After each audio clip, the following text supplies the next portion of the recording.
Olá pessoal, hoje eu vou tentar responder uma pergunta, ou pelo menos colocá-la para reflexão.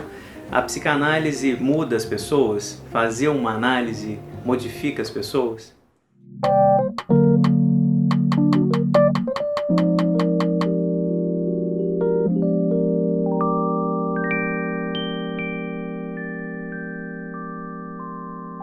A psicanálise, ela certamente é um método terapêutico efetivo. Ela modifica as pessoas, quem já se submeteu à análise, né, quem conhece pessoas, né, que já fez análise durante um tempo, certamente sabe que as pessoas são uma antes da análise e outra ao sair da análise, né? A duração de um processo analítico, claro, pode variar imensamente, né? Pode ser processos analíticos assim, até curtinhos, que modificam as pessoas, às vezes, como é muito comum, né, inclusive do ponto de vista do estereótipo, né, do estigma que cai sobre nós analistas, análises longuíssimas, né, de muitos anos, que produzem poucas mudanças, mas que produzem mudanças também. Enfim, existe uma mudança, mas eu queria conversar sobre isso, queria falar um pouquinho sobre o que é mudar em análise, o que o Freud disse, né, num determinado momento sobre isso, mas como é que a gente vai entender essas mudanças. Existe uma concepção do Freud inicial, que está desde o inicinho da construção da psicanálise, de que a mudança em si é trazer o inconsciente para a consciência, ou seja, nós temos muitas fantasias inconscientes e essas fantasias, esses desejos, esses pensamentos, eles devem ser aos pouquinhos trazidos para a consciência. E só isso já proporciona uma mudança enorme, porque essas fantasias inconscientes, elas nos faziam agir de determinadas formas que, uma vez descobertas, uma vez reveladas pela análise, nos dá a oportunidade de não repetir mais os comportamentos que a gente estava tendo e de propor novas saídas diante desses desejos que são reconhecidos ao longo do tempo. Então, só essa mudança, por assim dizer, de saber, do cognitivo, por assim dizer, do reconhecimento, né, do inconsciente, só isso já produziria, então, mudanças significativas, importantes, né, sobre como se relacionar consigo mesmo, como se relacionar com o outro. Um elemento importante nessa discussão, que a gente tem que tomar muito cuidado, é também com relação ao desejo de ser outro. Ser outra pessoa, faz parte dos nossos romances familiares, né? Ter nascido numa outra família, ter tido uma outra história. Isso é uma fantasia neurótica muito comum, né? Essa fantasia, ela tem que ser um tanto contraposta, né, àquilo que diz respeito à nossa própria história.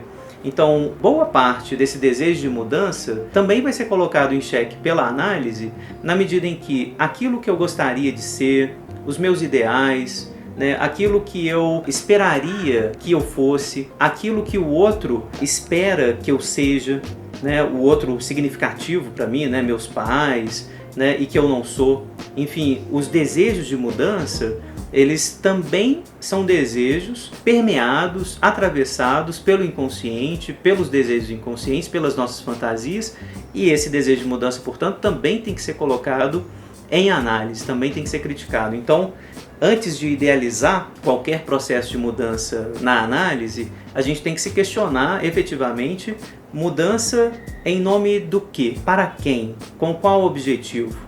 Então isso me parece um segundo ponto importante, né? O primeiro, eu acho que é admitir, né, que as mudanças existem, que elas passam necessariamente do reconhecimento do inconsciente para a consciência, né, desses elementos de tomar uma certa ampliação do eu, daquilo que ele se reconhece como tendo elementos dentro dele, elementos que são estrangeiros a ele, mas que ele acaba reconhecendo como parte da vida dele. Eu acho que isso é um primeiro movimento de mudança. O segundo, criticar o que é essa fantasia de mudança, tentar pensar quais são os motores afetivos dessa questão ou desse desejo de mudar. Num terceiro momento, eu queria fazer essa discussão circular em torno de uma citação do Freud, que está na Conferência 27 sobre a transferência, e, traduzindo aqui rapidamente, ele diz o seguinte: o neurótico curado se transformou realmente em outro homem, mas no fundo, naturalmente, ele permaneceu ele mesmo, isto é, ele assim se tornou o que poderia ter se tornado no melhor dos casos, sob as melhores condições. Uma frase winnicottiana, né? Porque ele está dizendo, né, o sujeito se tornou aquilo que ele deveria ter se tornado, na medida em que teve as melhores condições para se tornar aquilo que se tornou. Né? Eu estou brincando aqui que essa frase é winnicottiana, né? Avant la lettre, porque essa ideia do Winnicott, né, assim, de que o sujeito está lá com o seu processo maturacional todo mais ou menos inscrito, né, e que ele precisa de um ambiente facilitador bom o suficiente para que esse processo chegue a termo, né, onde necessariamente ele chegaria caso esse ambiente exista, caso ele tenha acesso a um ambiente facilitador bom, ou isso que o Freud está dizendo, no melhor dos casos, sob as melhores condições. Ou seja, o Freud está dizendo, bom, ele mudou de fato, mas no fundo, né, e aí é interessante essas metáforas do Freud, né, im Grunde, né, no fundo ele naturalmente permaneceu ele mesmo. E no final ainda do parágrafo ele está dizendo assim, aber das ist sehr viel, mas isso já é muito, né? Isso é muito mesmo. Ou seja, é muita coisa ter se transformado naquilo que a gente seria no melhor dos casos. Então acho que é uma citação que vale a pena a gente parar um pouquinho para pensar nessa conferência 27 e se perguntar, né? Será que já tem alguma coisa lá? O sujeito já estava prontinho lá?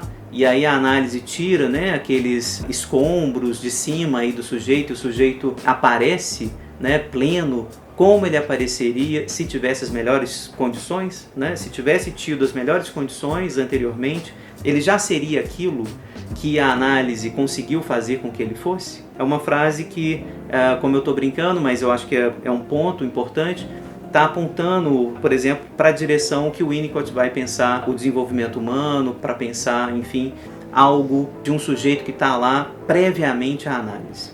Um quarto elemento que eu quero trazer para essa discussão, né, se a psicanálise muda as pessoas, se as pessoas se modificam ao longo de um processo psicanalítico, é uma discussão que o Freud vai trazer já no início da psicanálise mesmo, quando ele nos conta uma metáfora que o Leonardo da Vinci usava para comparar dois métodos ligados à arte, o per via deporre e per via de levare. A pintura, para o Leonardo, nessa metáfora, seria um método que colocava coisas ali numa determinada tela e então ela criava uma realidade que não estava ali, per via deporre, pelo modo de colocar. Já a escultura, nessa metáfora do Leonardo, usaria um método que ele chama de per via de levare, ou seja, pelo modo da retirada. E a metáfora é curiosa porque o Leonardo está dizendo, bom, ali onde há uma pedra bruta, há uma estátua lá dentro, então a gente retira esses excessos de pedra para que a gente encontre a estátua lá dentro. Então a gente vai retirando e encontra a estátua interna, essa rocha. E aí o Freud, usando essa metáfora, vai dizer, olha, eu estava lá no campo da sugestão, da hipnose, etc., estava usando muito esse per via deporre, né? E eu não quero mais, agora eu estou na análise, estou no campo da psicanálise e estou usando o per via de levare. É o outro método, o método da associação livre, ou seja, eu, analista, um método analítico, não colocamos nada ali no sujeito. A gente só retira o sujeito que já está lá, que já está prontinho lá, assim como a escultura na metáfora do Leonardo. Fica a questão, né? Será que, mais uma vez, né, existe um sujeito no seu melhor que já está lá guardado? Será que essa conversa propiciada pelo método analítico não cria nada? Será que ela não pode ser comparada, trazendo um pouco Foucault para o diálogo, não pode ser comparada com uma técnica de subjetivação, de invenção do sujeito, né? Uma técnica de invenção de si mesmo, um certo dispositivo articulado ao cuidado de si, ao dispositivo de subjetivação pensado como um tipo de estética da existência? Será que a gente não pode se imaginar como uma obra de arte que é, aos poucos, construída, desconstruída, reconstruída ao longo de um processo analítico? Né? Será que a gente está lá prontinho e precisa ser encontrado ao longo do processo, ou a gente é inventado ao longo do processo também? Né? Será que esses movimentos eles podem ser articulados, né, das duas formas. Então acho que esse quarto ponto é importante para a gente também pensar nessa questão. O quinto ponto para a discussão e último é pensar que muitas vezes, de fato, ao longo de uma análise, a gente vai passar por situações que de fato não mudam, mas o nosso olhar sobre elas mudam completamente. Gostaria de passar algumas imagens do Escher aqui como exemplos notáveis disso que acontece na análise ao longo do tempo.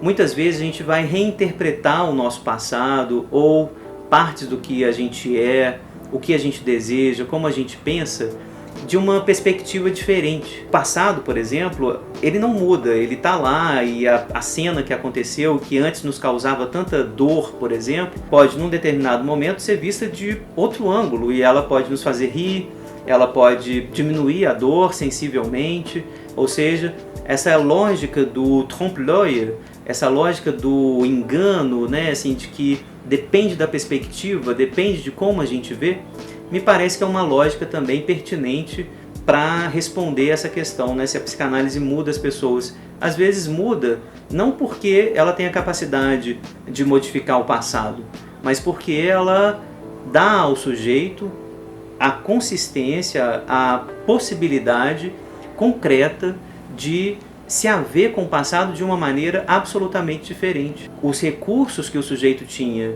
na época do trauma, na época desses elementos que ele traz, né, que vão produzir sofrimento, esses recursos de fato eram insuficientes. E ao longo da análise, talvez esses recursos eles aumentem, e o fato de aumentar esses recursos fazem com que o sujeito consiga olhar de outro modo para uma determinada situação que antes fazia sofrer e agora não faz mais. Portanto, para a gente discutir, enfim, eu queria deixar mais uma vez o convite aqui para a gente conversar sobre esse tema, né? Se a psicanálise muda ou não as pessoas, se a gente tem de fato um antes e um depois, né? Em que sentido a gente pode falar de um antes e um depois da análise, se a gente se modifica no sentido de um reconhecimento de verdades que são nossas, que são produzidas aqui numa conversa tão íntima, numa conversa tão densa, né? Uma conversa que pode durar anos, mas que a gente tem a percepção, né, que ao longo desse tempo a gente se modificou, né? E eu queria poder conversar com você sobre isso. Nós nos modificamos, a análise modifica as pessoas, essas mudanças são de que ordem, como que vocês pensam, né, que são essas mudanças, enfim, queria que vocês também comentassem, discutissem, me dissessem aí o que vocês pensam sobre isso. Vocês sabem que existem relatos, né, de análise, na escola lacaniana é muito comum que haja relatos de passe, os famosos relatos de passe, né, nos quais se narra de forma muito corajosa, às vezes muito bonita também, essa passagem, né, da análise, enfim, do movimento que se faz ao longo de uma análise, de um antes e de um depois, né? Vocês já leram esses relatos? Assim, o que vocês encontram ali? Vocês já fizeram análise, querem compartilhar isso? Há uma mudança? Vocês conseguem identificar essas mudanças? Estou pensando sempre nessa lógica do antes e depois, mas talvez haja outras lógicas também, né? Uma mudança interna, uma mudança que inclusive vai embaralhar esses tempos, né? Mas enfim, mudanças, eu acho que o termo é esse, assim, a ideia de que há um processo de modificação do eu. Essa modificação ela é sentida, ela pode ser descrita, ela pode ser completamente transmitida. É possível que a gente transmita essas mudanças para o campo científico, por exemplo? Essa é uma discussão importante, né, para um certo tipo de discussão dentro da universidade, né? A psicanálise ela é um método efetivo. Como é que a gente vai medir a eficiência da análise? Essas mudanças elas estão articuladas a modelos de eficiência? A modelos específicos de subjetividade? Os fins e as finalidades de uma análise, elas estão circunscritas, estão postas também pelos nossos valores morais, pelos nossos valores políticos? Será que esse processo de subjetivação que uma análise gera, esses processos, eles se articulam a outros valores políticos, a outros valores morais? quais são esses valores morais, né? O que a gente espera de alguém analisado, né? Todo mundo conhece mais ou menos esse senso popular que de vez em quando, né, vai endereçar o sujeito à análise. Pô, você devia analisar isso, você devia ir para análise, você devia fazer psicoterapia. Em quais contextos, para perguntar um pouco como Wittgenstein, né? Em quais contextos a gente usa esse tipo de indicação? Quando que a gente usa essa indicação? Então, você precisa fazer uma análise, seria interessante levar isso para análise, conversar com alguém sobre isso. Em que sentido, então, a gente está propondo uma mudança? Então, finalizando, queria mais uma vez fazer o convite para a gente conversar sobre isso. Quais os efeitos da análise? Eles podem ser medidos? Eles podem ser transmitidos? Né? Queria que vocês, na medida do possível, claro, relatassem as experiências de vocês, se vocês concordam com isso, a análise muda, não muda, está de acordo com determinados valores políticos ou não, está meio que no vácuo aí, é muito singular, ou pode ser articulado de forma mais coletiva, de forma a valores mais políticos compartilhados, enfim, quais são essas mudanças, como é que a gente vai conversar sobre elas, né? Comentem, discutam, critiquem, né? Eu fico aguardando vocês.